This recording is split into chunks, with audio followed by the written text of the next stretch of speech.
Sarah Rolei, coureuse de 400 mètres, membre de l'équipe de France, notamment connue pour mes participations dans le 4x400, avec une double médaille d'or aux championnats d'Europe, donc en 2014 à Zurich et en 2015 en salle à Prague. Mes débuts, c'était des débuts pas particuliers. Je faisais de la gym, j'ai fait de la gym très longtemps, parce que ma famille, c'est une famille de gymnastes. Il y avait notamment le saut de cheval et ma mère trouvait que je courais bien. Et du coup, elle m'a inscrite à l'athlé. Et c'est venu comme ça. À la base, c'est pas que j'aimais pas ça, mais j'avais pas de copains, donc j'avais pas envie d'aller à l'entraînement. Donc j'y allais pas. Je continuais à aller que à la gym. Et au final, j'ai commencé à faire des perfs. Ça m'a donné envie de continuer. Et j'ai continué. Et j'ai encore plus perfé. Et j'en suis où j'en suis maintenant. Ça dépend des périodes d'entraînement, mais par exemple en ce moment, la grosse période hivernale, avec sans préparation de compète pour moi, c'est 9 entraînements semaine. Je double le lundi, le mercredi et le vendredi, et sinon c'est un entraînement tous les autres jours, sauf le dimanche. Kiné 2 fois semaine, ça prend quand même, ça prend aussi du temps. Les après-midi où je suis libre, souvent j'ai un soin.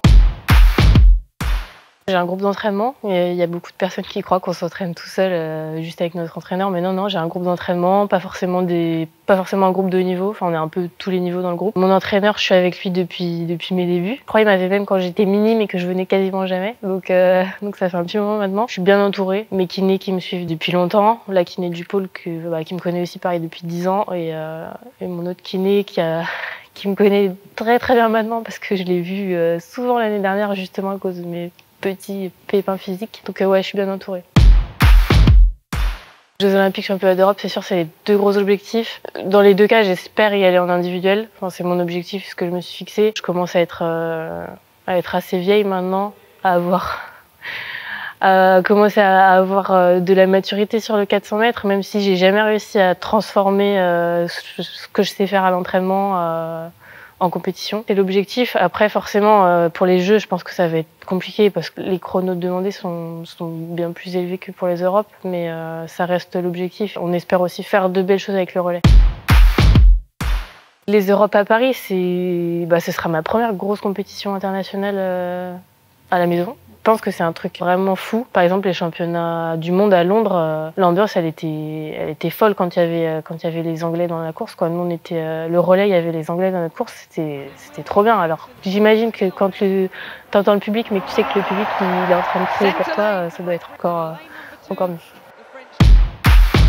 Je pense que c'est même du travail depuis 4 ans. Enfin, depuis même que j'ai commencé à atteler, je pense que tout s'est mis en place pour que plus je vieillis et plus justement je gagne en maturité pour que je sois prête pour des grosses compétitions comme ça. Et toutes les choses vont se mettre en place, j'espère, au bon moment pour que je sois vraiment au top au bon moment. Il y a un gros stage qui est mis en place par la Fédé cette année, tout le mois d'avril, du 1er au 20 en Afrique du Sud, pour s'entraîner vraiment dans les meilleures conditions, au chaud, au sûr, à 100%. Et retrouver aussi les copines de l'équipe de France. C'est bien de faire un peu de cohésion avant une compétition comme ça. J'ai la chance de m'être fait des vrais amis dans l'équipe de France et c'est vrai qu'au final on se voit quasiment jamais dans l'année.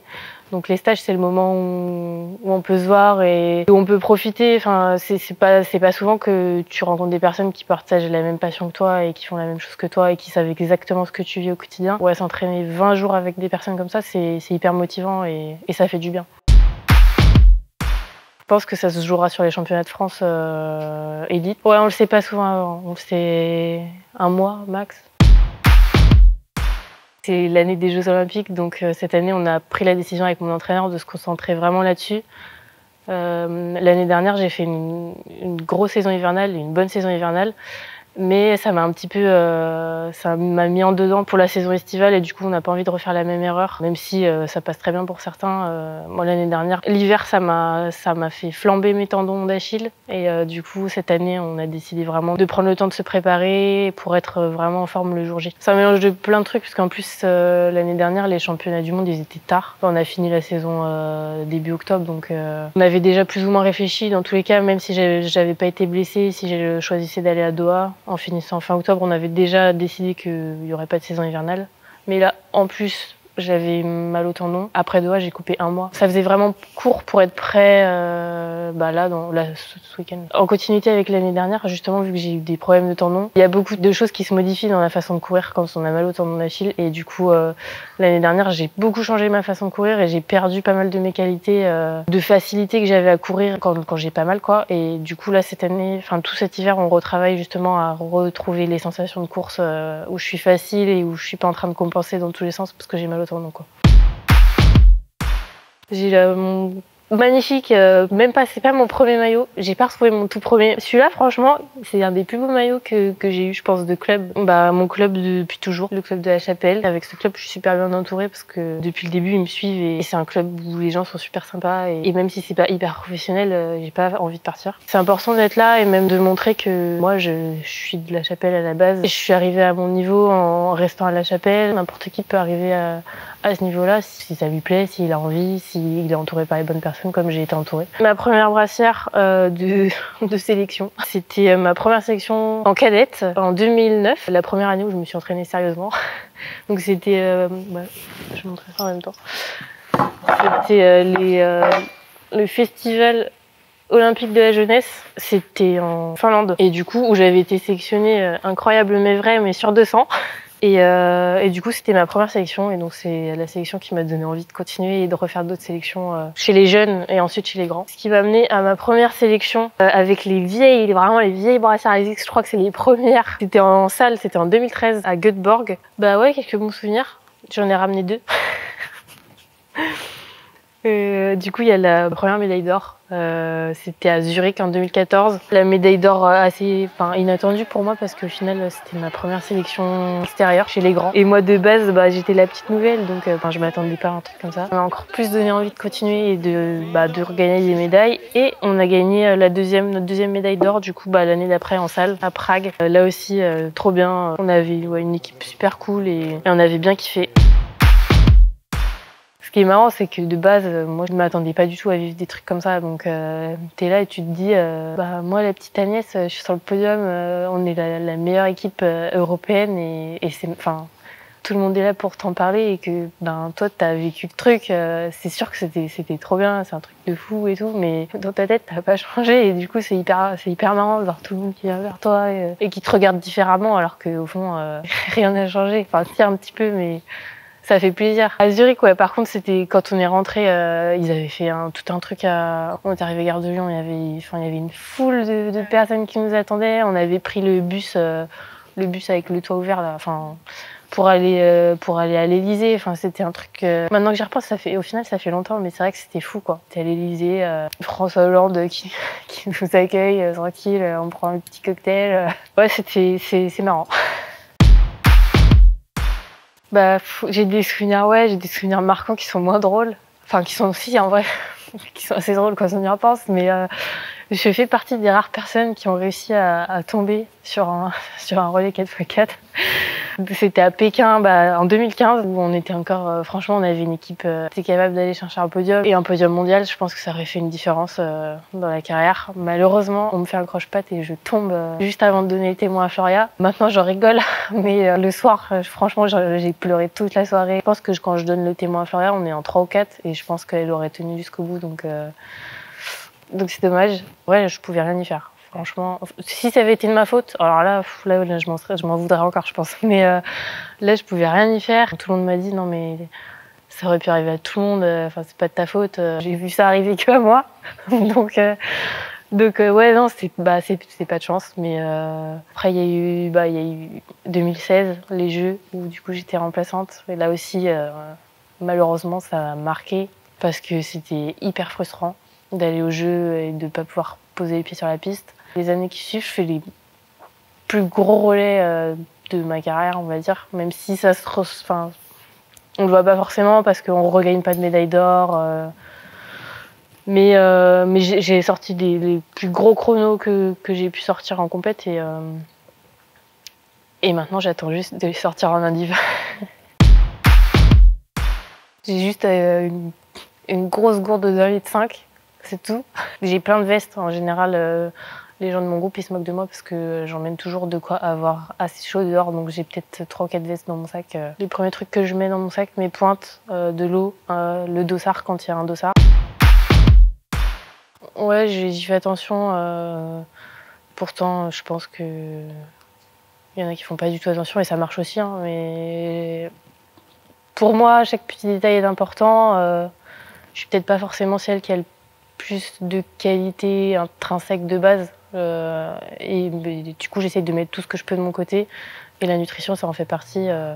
Puis j'aime bien tester les recettes un peu bizarres. Donc je teste et voilà. Et la plupart du temps, c'est très bon.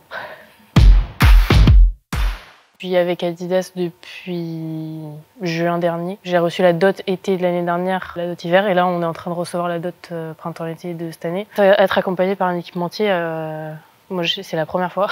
Du coup, j'avais reçu une dotation pour les jeux, mais c'était juste une dotation. Là, j'ai vraiment signé un contrat. Ça permet d'avoir un confort matériel évident, ça c'est sûr. J'ai pas besoin d'acheter mes pointes qui, mine de rien, le matériel. Même si l'athlé, je pense que c'est un des sports les moins chers en termes d'équipement. Les chaussures de sport, c'est de plus en plus cher et pour avoir du matériel vraiment de pointe, c'est le cas de le dire, c'est une des seules marques où il n'y a pas de coque à l'arrière. Enfin, s'il y a des paires où il n'y a pas de coque à l'arrière au niveau du tendon justement, donc ça frotte pas. On reçoit quand même pas mal de paires de running, donc c'est moi qui choisis en fonction des running que je reçois. Celle que je porte. Là, je porte celle-là sur les échauffements à chaque fois, mais quand je dois courir, si je suis pas en pointe, je les porte pas pour courir, sur des séances P par exemple. J'ai soit les Adios, soit les Boston, qui sont plus dynamiques sur piste. Il faut que ce soit confortable. Après, moi, du coup, je cherche des chaussures qui me font le moins mal au tendon, celles qui frottent le moins. Les pointes Adidas sont pas mal pour ça, je trouve, parce qu'elles remontent pas. Il y a des pointes qui remontent super haut au niveau du tendon. Là, c'est pas le cas, donc c'est bien. Et ouais, dynamisme. On a quand même pas mal de séances sur piste, pas mal de séances techniques, les séances de plot. J'espère aller jusqu'à Paris 2024. Et je pense que ce sera déjà bien. Après, ça dépend de ce qui se passe d'ici là, ça dépend de ce que je fais là-bas si j'y suis. Mais je pense que ce sera déjà pas mal. Et après, je verrai ce que je fais du reste de ma vie. Quand j'aurai fini ma carrière, je pense que je continuerai à m'entraîner, peut-être plus des footings, plus de l'entretien. Mais j'aime courir de base, heureusement. J'en ai déjà parlé à mon entraîneur, mais pour l'instant, là jusqu'à cette année, on reste sur 400. Et après, ça dépend, mais en tout cas, j'aime bien. J'aime bien l'aspect tactique, j'aime bien le fait qu'on court tous ensemble, comme sur le relais. Après, les entraînements, ils me font... J'ai quelques coureurs de 800 dans mon groupe et ils me font pas rêver pour le moment, mais peut-être que ça viendra. Je trouve que c'est important de servir de mon image. J'ai l'occasion de le faire, j'ai l'occasion de porter des valeurs. J'ai l'impression d'être restée hyper simple. Enfin, c'est ce que j'essaye de faire, de pas changer, de rester hyper naturelle et de montrer qu'une personne complètement normale peut réussir à faire des choses qui paraissent incroyables. Et ça me fait plaisir. Là, je suis allée dans l'école la semaine dernière.